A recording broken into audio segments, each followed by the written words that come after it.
poursuivons notre série sur le livre des Proverbes avec le chapitre 4 qui parle de plusieurs thèmes dont nous avons déjà discuté, notamment l'importance de mettre Dieu au centre de nos vies et de rechercher sa sagesse pour réussir notre vie.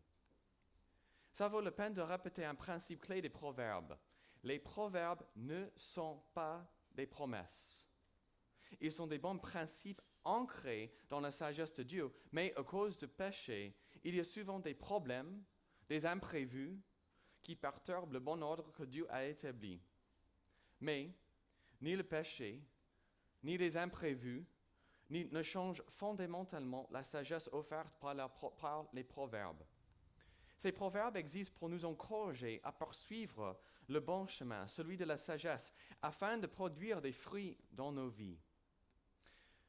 Comme je l'ai déjà dit, notre texte ce matin fait mention de plusieurs thèmes déjà abordés dans les proverbes. Mais ce qui est unique au chapitre 4, ce qui mérite notre attention, c'est qui parle dans ce texte et qui est le destinataire de la sagesse dont il est question.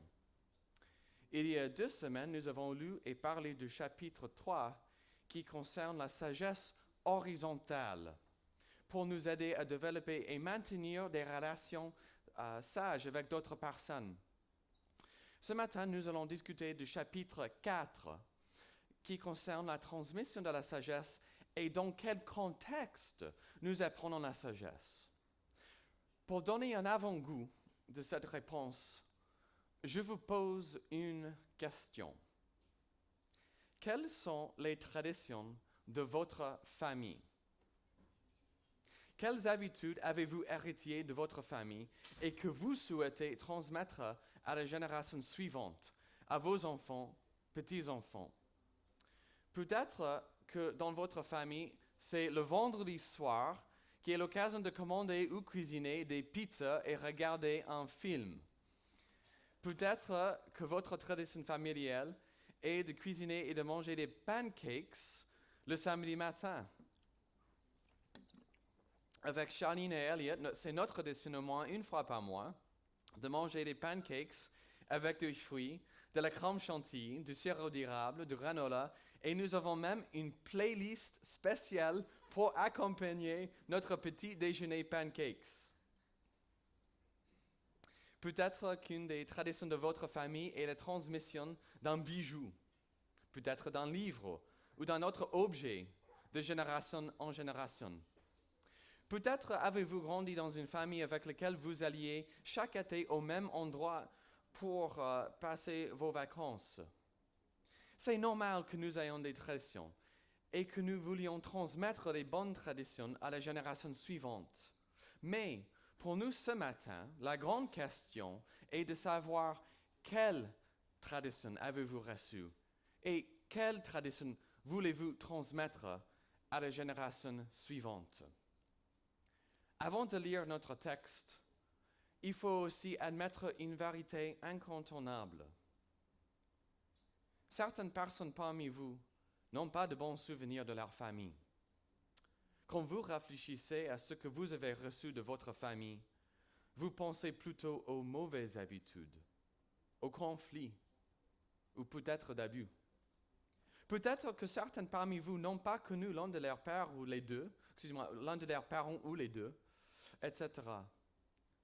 Proverbe 4 est un chapitre sur l'importance des parents et des grands-parents qui sont censés transmettre la sagesse à leurs enfants et à leurs petits-enfants. Et certains parmi vous n'ont pas reçu la sagesse de leurs parents ni de leurs grands-parents. Mais en revanche, elles ont vécu une mauvaise relation ou subi l'absence d'une relation tout simplement.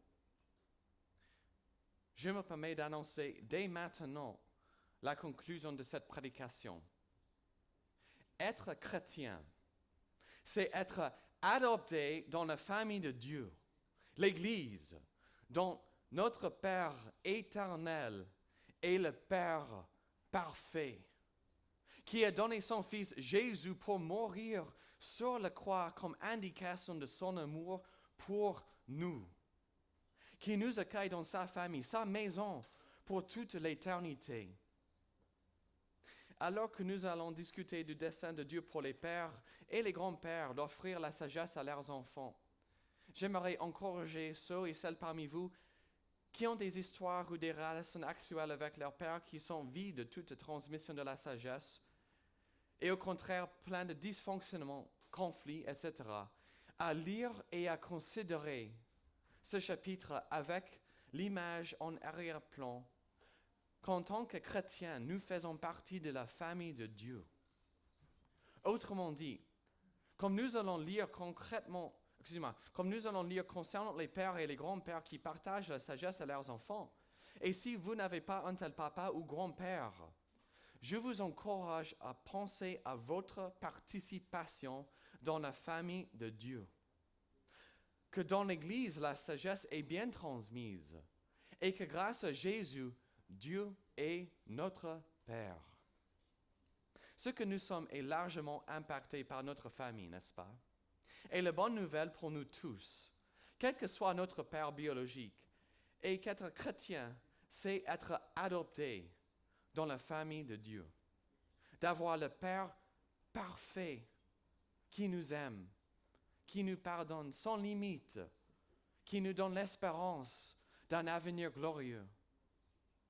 Je vous invite à lire et considérer ce chapitre avec cette perspective. Je lis Proverbes chapitre 4. Écoutez, mes fils, l'instruction d'un père, et soyez attentifs pour connaître l'intelligence, car je vous donne un bon savoir. Ne rejetez pas mon enseignement. J'étais, en effet, un fils pour mon père, un fils tendre et unique auprès de ma mère. Il m'enseignait alors et me disait, que ton cœur retienne mes paroles, garde mes commandements, et tu vivras. Acquiert la sagesse, acquiert l'intelligence, ne sois pas oublieux et ne dévie pas les paroles de ma bouche. Ne l'abandonne pas, elle te gardera. Aime-la et elle te protégera. Voici le commencement de la sagesse. Acquiert la sagesse. Et avec tout ton acquis, acquiert l'intelligence. Exalte-la, elle t'élèvera. Elle fera ta gloire si tu l'embrasses. Elle mettra sur ta tête un gracieux ruban. Elle tournera d'un magnifique diadème. Écoute, mon fils, et reçois mes paroles. Ainsi les années de ta vie seront nombreuses. Je t'ai enseigné la voie de la sagesse. Je t'ai conduit sur les routes de la droiture. Si tu marches, ton pas ne sera pas gêné. Et si tu cours, tu ne trébucheras pas. Saisis l'instruction, ne la lâche pas. Retiens-la, car elle est ta vie. N'entre pas dans le sentier des méchants, et ne t'avance pas dans les voies des hommes mauvais. Évite-la, n'y passe pas. Détourne-toi et passe outre. Car il ne dormirait pas s'il n'avait pas fait le mal. Il serait privé de sommeil s'il n'avait pas trébuché personne.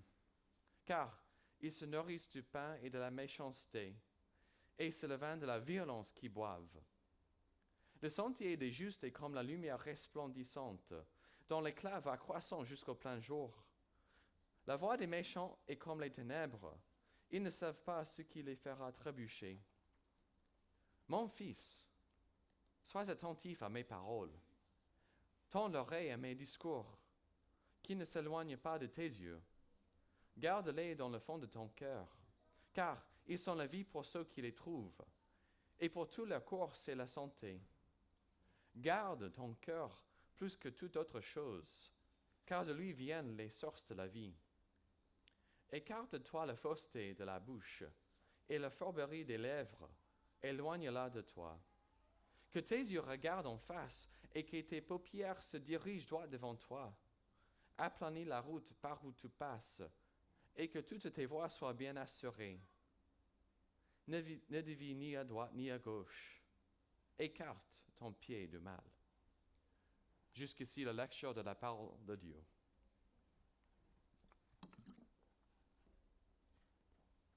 Dans ces premiers versets, nous lisons à propos de la sagesse offerte par un père à ses enfants, qui a lui-même été au bénéfice de la sagesse de son Père. Ce discours est adressé à ses fils, au pluriel, et cette sagesse est donc universelle, adaptée à tout le monde. Comme nous le disons, cette sagesse est destinée à être transmise d'une génération à une autre. Cela est un modèle biblique. Le modèle est que la sagesse centrée sur Dieu soit transmise par des familles d'une génération à une autre, comme on lit dans Deutéronome chapitre 6 dans l'Ancien Testament. Je le cite. « Voici les commandements, les prescriptions et les ordonnances que l'Éternel, votre Dieu, a commandé de vous enseigner, afin que vous les mettiez en pratique dans le pays dans lequel vous allez passer pour en prendre possession, afin que tu craignes l'Éternel, ton Dieu, en observant tous les jours de ta vie, toi, ton fils et le fils de ton fils, toutes ces prescriptions et tous ces commandements que je te donne, et afin que tes jours soient prolongés. »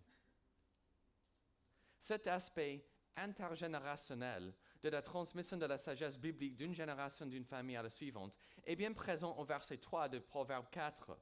Celui qui parle dans ces versets a écrit « J'étais en effet un fils pour mon père, et il veut donc communiquer la sagesse que son père lui avait communiquée. » Cela nous amène à poser une question destinée aux pères et aux grands-pères parmi nous. Transmettez-vous la sagesse à vos enfants et à vos petits-enfants? Chantez-vous des chants chrétiens à vos enfants et à vos petits-enfants? Leur lisez-vous des versets bibliques? Prenez-vous des occasions de leur parler pour être à l'écoute, pour exprimer votre amour pour eux, notamment votre désir qui cherche la sagesse de Dieu? De nos jours, il y a une mauvaise tendance. Les pères mettent en priorité les films, les activités, les loisirs, etc., tout en négligeant les conversations importantes avec leurs enfants. Bien sûr, c'est important de passer de bons moments avec notre famille. Néanmoins, il ne faut pas négliger les conversations de la sagesse avec nos enfants et nos petits-enfants. Être parent ou grand-parent est une grande responsabilité. Et nous voulons tous voir nos enfants et nos petits-enfants réussir dans la vie. C'est normal que les parents et les grands-parents participent aux matchs de sport des jeunes de la famille, des concerts musicaux, spectacles de la fin d'année, etc., pour voir les dons de leurs enfants. Mais la sagesse biblique va plus loin et nous indique que la plus grande joie, n'est pas de voir notre enfant gagner un match ou de bien jouer d'un instrument, mais de prendre des bonnes décisions ancrées dans la sagesse biblique. Et pour encourager nos enfants et nos petits-enfants, c'est à nous de leur parler, de les encourager à chercher la sagesse. Dans le Nouveau Testament, rédigé après la vie de Jésus, il y a un verset qui parle de ce sujet. C'est l'apôtre Paul qui a écrit ce verset à propos de son protégé Timothée. Et je vous invite à écouter qui a transmis la foi chrétienne, la sagesse biblique à Timothée. 2 Timothée 1:5. Paul a écrit « Je garde aussi le souvenir de la foi sans hypocrisie qui est en toi et qui habita d'abord dans ta grande-mère Loïs et dans ta mère Eunice. Comme j'en suis persuadé, elle habite aussi en toi. » Dans ce verset, l'apôtre Paul exprime sa reconnaissance pour la famille de Timothée, que la foi chrétienne a été transmise d'une grand-mère à sa fille et ensuite à Timothée. En résumé, la parole de Dieu appelle les parents et les grands-parents à être investis dans la vie de la jeune génération, de leur transmettre la sagesse biblique, de les encourager à chercher Dieu. Les versets 4 à 6 parlent de l'importance de la sagesse et de sa recherche. Et le verset 7 mérite notre attention. Je le cite. « Voici le commencement de la sagesse. Acquiert la sagesse, et avec tout ton acquis, acquiert l'intelligence. » Autrement dit, pour être sage, il faut tout d'abord vouloir la sagesse. Je me suis adressé aux parents et aux grands-parents, et ce verset m'incite à parler aux gens parmi nous. Cherchez-vous la sagesse? La sagesse est-elle une priorité? C'est normal de vouloir les bonnes notes, de bons amis, de bonnes expériences, mais ce matin, le message est clair. Plus important qu'une mention très bien, et au fait, félicitations à ceux parmi vous qui ont réussi le bac, plus important que d'avoir beaucoup d'amis, c'est de vouloir la sagesse. Le mot « acquérir » est employé 5 fois dans ces versets. Dans la Bible, la répétition est le moyen de souligner l'importance, et ce verbe « acquérir » souvent répété est destiné à saisir notre attention.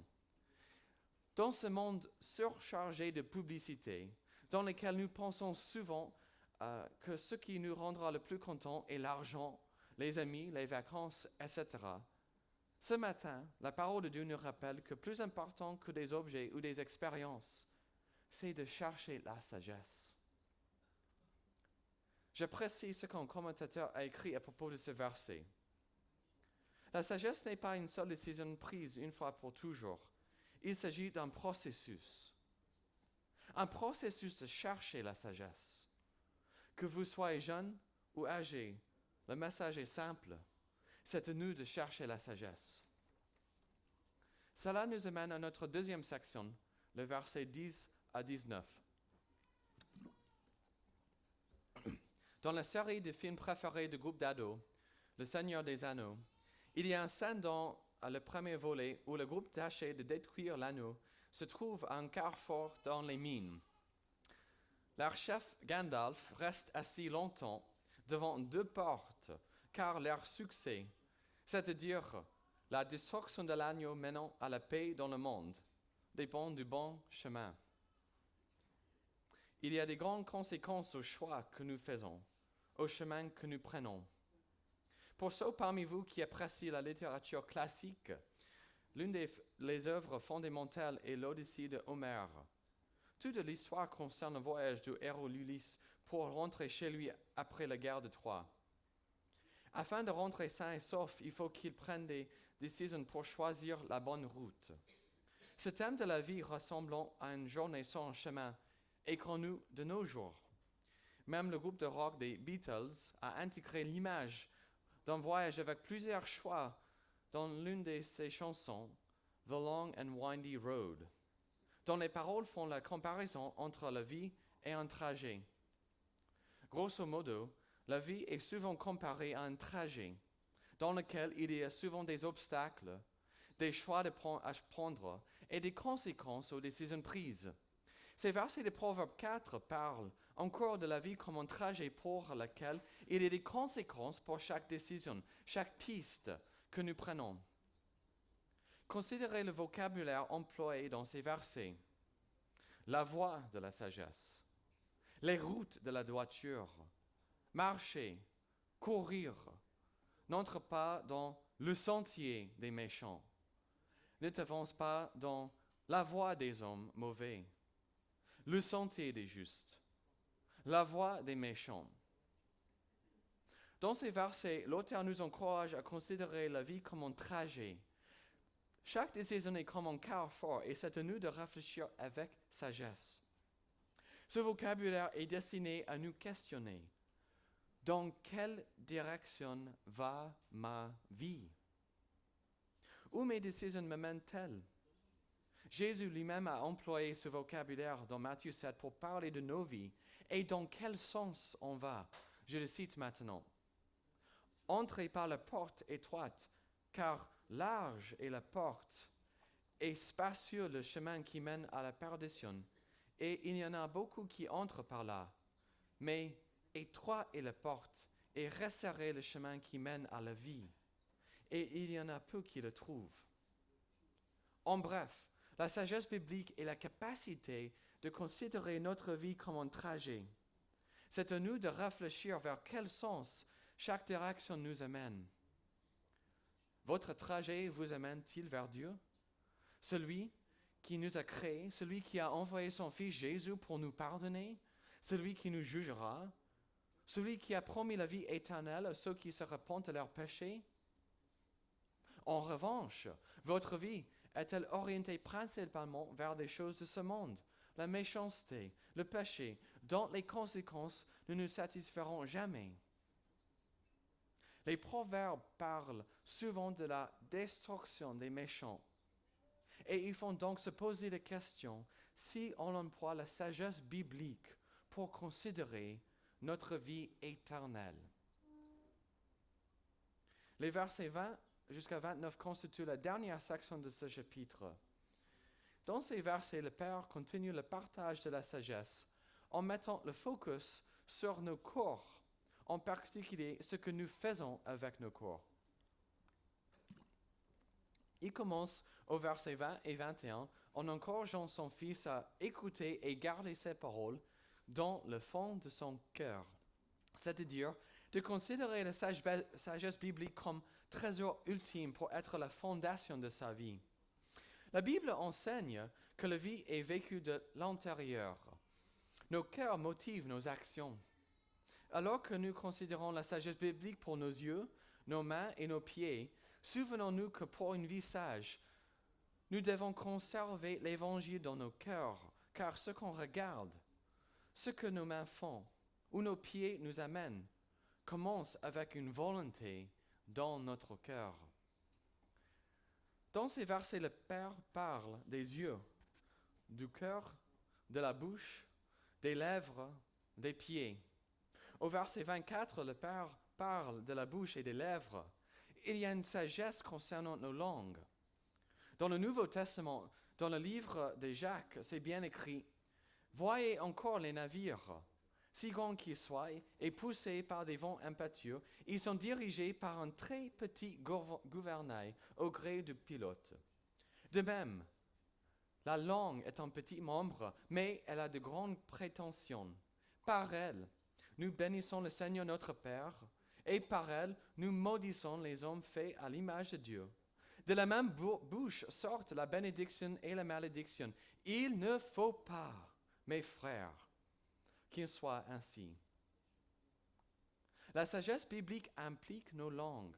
C'est à nous d'employer nos langues pour bénir Dieu, encourager les uns les autres, dire la vérité et donc ne pas les utiliser pour mentir, calomnier d'autres personnes, etc. Au verset 25, la sagesse est offerte pour nos yeux. Que voient vos yeux? Que voient vos yeux? Je parle souvent des écrans, car selon une étude, nous passons environ 6 heures et 38 minutes par jour sur nos écrans. Et la question est donc de savoir ce que vos yeux regardent sur votre écran dans des heures et des heures. Ce que vous regardez est-il édifiant? Cela vous encourage-t-il dans votre vie chrétienne? Ou bien cela remplit-il votre esprit d'un désir pour les choses de ce monde, ou peut-être de la convoitise, de colère, etc. Au verset 25, le Père parle aussi du focus de nos yeux. Que tes yeux regardent en face, que tes paupières se dirigent droit devant toi. Si nos jambes courent vers une autre direction, mais que nous regardons dans une autre direction, si nos jambes courent vers une direction, mais nous regardons dans une autre direction, nous allons forcément chuter. Parfois, dans la salle de sport, je vois certaines personnes courir sur le tapis roulant. Et à cause d'une distraction, elles tournent leur regard à droite, à gauche ou même derrière. Et par conséquent, elles trébuchent en courant et tombent parfois. Pour avancer sain et sauf, pour arriver à la destination, il faut regarder nos yeux fixes devant nous, vers l'objectif. Je vous invite à relire les versets 26 et 27. Aplanis la route par où tu passes, et que toutes tes voies soient bien assurées. Ne dévie ni à droite ni à gauche. Écarte ton pied du mal. La sagesse biblique nous appelle à avancer dans la vie avec notre regard fixé sur Christ, guidé par sa parole. Dans quel sens va votre vie? Vers quel objectif avancez-vous? En résumé, ces versets font le lien entre la sagesse et notre cours. La sagesse ne concerne pas seulement nos pensées, mais aussi ce que nous faisons avec notre corps. Je vous invite à réfléchir, à évaluer ce que vous faites avec votre cours selon la sagesse biblique. Et s'il faut se repentir, s'il faut demander pardon à Dieu à cause des décisions insensées, je vous rappelle que Jésus s'est donné lui-même, y compris son corps, pour pardonner aux pécheurs. Si vous employez vos mains pour pécher, je vous rappelle que les mains de Jésus ont été clouées sur la croix afin de vous pardonner. Si votre langue n'est pas guidée par la sagesse, je vous dirige vers la croix où Jésus a dit « Père, pardonne-leur, car ils ne savent pas ce qu'ils font. » Si vous savez que vous n'avez pas employé votre cours pour honorer Dieu, pour chercher la sagesse, je vous invite à lui demander pardon, sachant que Jésus a offert son cours comme sacrifice pour pardonner des pécheurs comme vous et moi. Proverbe 4 est un chapitre de la sagesse offerte par un père à ses fils. Comme je l'ai dit au début de cette prédication, ceci est le modèle, mais en réalité, ce n'est pas le cas où chaque père fait l'effort de communiquer la sagesse à ses enfants. Dans certains cas, les pères sont de mauvais exemples, parfois absents de la vie de leurs enfants, parfois des agresseurs, etc. Si vous êtes là ce matin et que ce chapitre 4 des Proverbes vous a attristé, car votre père n'était pas comme ce père qui transmet la sagesse biblique à ses enfants, je me permets de vous rappeler l'une des clés pour comprendre les Proverbes, expliquées par Joshua Sims lors de sa prédication d'il y a quelques semaines, pour comprendre et apprécier ce chapitre. Les Proverbes ont été rédigés pour communiquer la sagesse biblique, pour réussir sa vie. Mais ces proverbes sont destinés aux lecteurs dans un monde impacté par le péché. Le monde dans lequel il y a parfois des déceptions, des imprévus, des perturbations, des crises et des souffrances. À cause du péché, même ceux qui cherchent la sagesse souffrent en raison de ce monde déchu. Comme le dit Joshua, les proverbes attirent notre attention sur le jour où l'image idéale qui présente se réalisera, lorsque le Seigneur reviendra. C'est-à-dire que les proverbes nous encouragent à attendre avec hâte le jour où le péché et ses conséquences seront éliminés de ce monde, de notre vie et de notre cœur, quand il n'y aura plus de mauvaises relations, quand tout sera réglé par Jésus. Plus concrètement, Proverbe 4 nous encourage à regarder Dieu comme notre Père.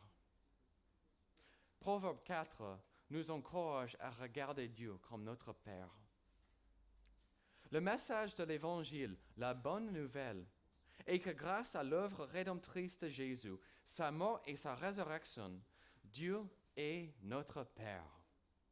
Dans le Nouveau Testament, on peut lire en Romains 8, « Car tous ceux qui sont conduits par l'Esprit de Dieu sont fils de Dieu. Et vous n'avez pas reçu un esprit de servitude pour être encore dans la crainte, mais vous avez reçu un esprit d'adoption, par lequel nous crions « Abba, Père ».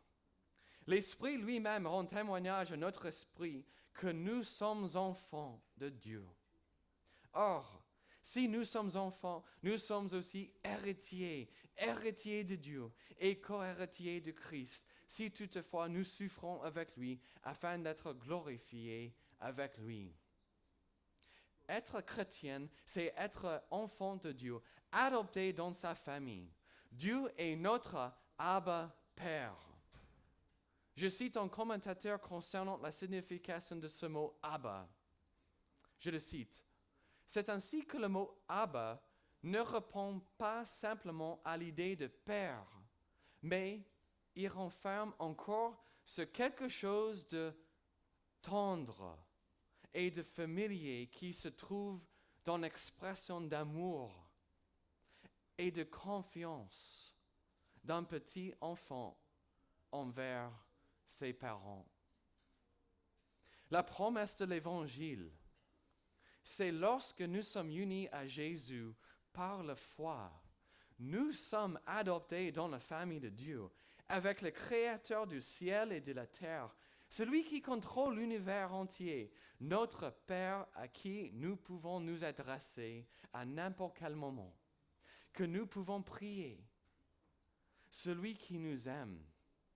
La promesse de l'Évangile est qu'en Christ, nous avons tous le Père ultime et il nous communique parfaitement sa sagesse par sa parole. Que votre Père terrestre ait été grand ou non, qui vous ait transmis la sagesse ou non, la bonne nouvelle de l'Évangile pour nous tous, les chrétiens, est que grâce à Jésus, Dieu est notre Abba Père. Cela dit, Proverbe 4 est un rappel direct au Père parmi nous. Papa, j'espère que la lecture et la discussion de ce texte vous a rappelé l'importance de transmettre la sagesse biblique à vos enfants. C'est toujours plus facile de poursuivre un loisir, lire des nouvelles, regarder une vidéo, etc., au lieu de parler à vos enfants. La transmission de la sagesse prend un grand effort, mais c'est un effort qui vaut la peine. Car c'est un privilège d'amener ses enfants vers le bon chemin de la sagesse, vers Dieu. Beaucoup de parents aiment l'occasion de participer aux activités de leurs enfants pour les voir réussir. C'est normal et c'est une bonne chose. Et c'est une bonne manière de considérer la transmission de la sagesse. Comme il y a une joie de voir ses enfants réussir dans un sport, un orchestre ou recevoir une bonne note, il y a une grande joie de voir ses enfants prendre des bonnes décisions ancrées dans la sagesse. Que nous soyons encouragés et motivés à transmettre la sagesse à nos enfants. Pour vous, les papas qui êtes là ce matin, qui êtes interpellés par ce chapitre, sachant que la transmission de la sagesse n'est pas une priorité chez vous, que vous ne prenez pas souvent l'occasion de parler à vos enfants pour les encourager à poursuivre le bon chemin. Je vous rappelle que Dieu qui nous donne la sagesse est le même Dieu qui pardonne aux pécheurs. Il est le Dieu de la deuxième chance, ou selon Jésus à Matthieu 18, 22, le Dieu de 70 fois, 7 fois chance. C'est-à-dire, il nous pardonne toujours. Si jusqu'à maintenant vous avez négligé de transmettre la sagesse à vos enfants, il n'y a rien qui vous empêche de commencer dès aujourd'hui. Enfants, adolescents, ce texte vous parle aussi.